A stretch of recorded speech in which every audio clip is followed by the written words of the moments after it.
நம்மோட தமிழ் சொந்தங்களை ஒருங்கிணைச்சிருக்கக்கூடிய மாண்புமிகு அமைச்சர் நாசர் அவர்களுக்கும், பொதுத்துறை செயலாளர் ரீட்டா ஐஏஎஸ் அவர்களுக்கும், அயலக தமிழர் நலவாரியத்துடைய தலைவர் திரு கார்த்திகேய சிவசேனாபதி அவர்களுக்கும், வாரிய உறுப்பினர்கள், துறை அதிகாரிகள் அனைவருக்கும் என்னுடைய நெஞ்சார்ந்த வாழ்த்துக்கள், பாராட்டுக்கள். நீங்களும் கரவொலி எழுப்பி அவங்களுக்கு வாழ்த்து சொல்ல வேண்டும் என்று கேட்டுக்கொள்கிறேன். இங்கே குடியிருக்க பலரோட முன்னோர்கள்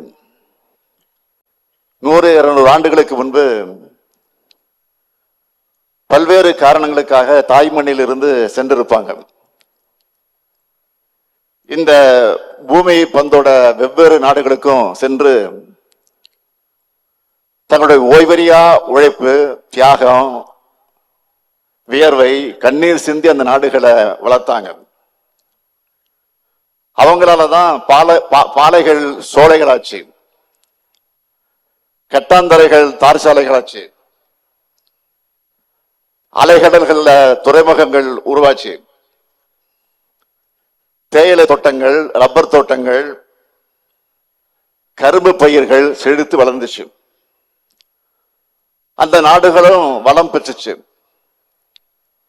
நான் இதை சொல்லும் போது நீங்கள் கடந்து வந்த பாதை, பட்ட துன்பங்கள், அடைந்த உயரங்கள்னு உங்களுடைய நினைவுகள் நிச்சயம் உங்க குடும்ப வரலாற்றை எண்ணி பார்க்கும். அப்படிப்பட்ட தமிழ் தியாகிகளின் வாரிசுகளான உங்களை உறவா அரவணைக்கக்கூடிய அந்த பாங்கு தமிழ்நாடுக்கு இருக்கு. நான் இருக்கேன், அதை பற்றி நீங்க கவலைப்பட வேண்டிய அவசியம் இல்லை. நீங்களும் தமிழ்நாட்டை மறக்கல, தமிழ்நாடும் உங்களை மறக்கல. இதுதான் தமிழினத்தின் பாசம். அதனாலதான் அயலக மண்டல குடியேறினாலும் உங்கள் முன்னோர்களும் நீங்களும் தமிழை வளர்க்கிறீங்க. இப்படி அயலக மண்ணிலையும் தமிழுக்காக பாடுபட்ட சான்றோர்களை, வழித்தோன்றர்கள் மற்றும் அண்மை காலங்களில் வெளிநாடுகளுக்கு சென்று இந்தியா வளமாக வாழ அந்நிய செலவாணியை ஈட்டித் தரும் தமிழ் சொந்தங்களுக்கு நன்றி சொல்லவும், அங்கீகாரம் வழங்கவும் நம்ம திராவிட மாடல் அரசு அயலக தமிழர் நாளை கொண்டாடுகிறோம். 4வது ஆண்டா இந்த நிகழ்ச்சியை நடத்துறோம். ஏதோ ஒண்ணு கூடணும், பழம்பெரும் பெருமைகளை பேசணும்னு நாம் கலைஞ்சு போகல. கடந்த காலங்களில் தீட்ட திட்டங்களோட செயல்பாட்டை ஆராய்ந்து நிகழ்கால வளர்ச்சிக்கு என்ன தேவை என்ற அந்த போக்க ஆய்வு செஞ்சு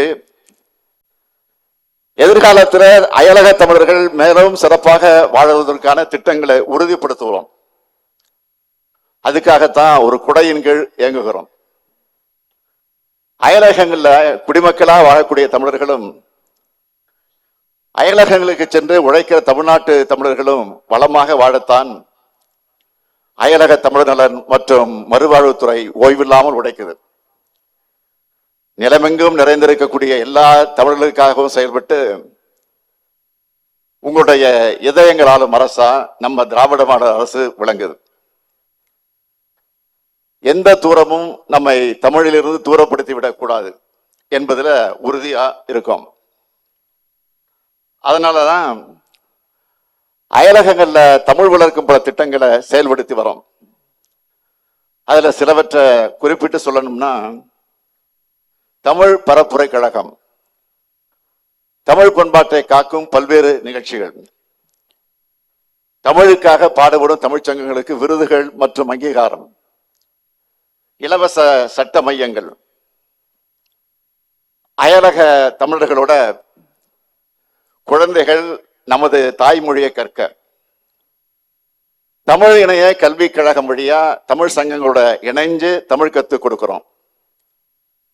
இதுல தன்னார்வலர்களாக செயல்படுகிற ஆசிரியர்களுக்கு சிறப்பு ஊக்கத்தொகை மற்றும் தமிழ்நாடு அரசின் சான்றிதழ் வழங்குகிறோம். புலம்பெயர் தமிழர்களோட இலக்கியத்துக்கு விருது, தங்களுடைய நாட்டில் சமூக நலத்துக்கும் தாயக வளர்ச்சிக்கும் பங்களிக்கிற தமிழர்களுக்கு விருதுகள், போர் மற்றும் இயற்கை பேரிடர் காலங்களில் தாயகத்துக்கு அழைத்து வர சிறப்பு விமானங்களுக்கு உதவி, அயலகங்கள்ல இருந்து தமிழ்நாட்டில் தொழில் தொடங்க நினைக்கிறவங்களுக்கு உதவி செய்கிறோம். இது மூலமா வேலை வாய்ப்புகளும் அதிகரிக்கும். இப்போ கூட நான் முதல்வன் திட்டத்தின் மூலம் பயிற்சி பெற்று வரும் மாணவர்களுடைய ஆளுமை திறனை எடுத்துக்காட்டுகிற வகையில சிறப்பு அமர்வுகள் ஏற்படுத்தப்பட்டிருக்கு. அடுத்து உலக மக்களோட வாழ்வியல் முன்னேற்றத்திற்காகவும் சமூக முன்னேற்றத்திற்காகவும் கல்வி, அறிவியல், தொழில்நுட்பம், வணிகம் ஆகிய துறைகள்ல சாதனை படைக்கிற நம் தமிழர்களை தேர்ந்தெடுத்து உலகம் யாவும் ஒன்றேன்னு முழங்கின தமிழன் கணியன் பூங்குன்றனார் பேர்ல விருது. இப்போ இந்த மேடையில 6 முக்கிய துறைகள்ல முத்திரை பதிச்ச சாதனை தமிழர்களுக்கு நான் விருதுகளை வழங்கி இருக்கிறேன். அதுக்கு மணிமகுடமா அயலக தமிழர்களை பன்முகத்தன்மையோடு விளங்குகிற ஒரு தமிழரை தேர்ந்தெடுத்து தமிழ் மாமணி விருதும் பட்டயமும் இங்கே வழங்கி இருக்கிறோம்.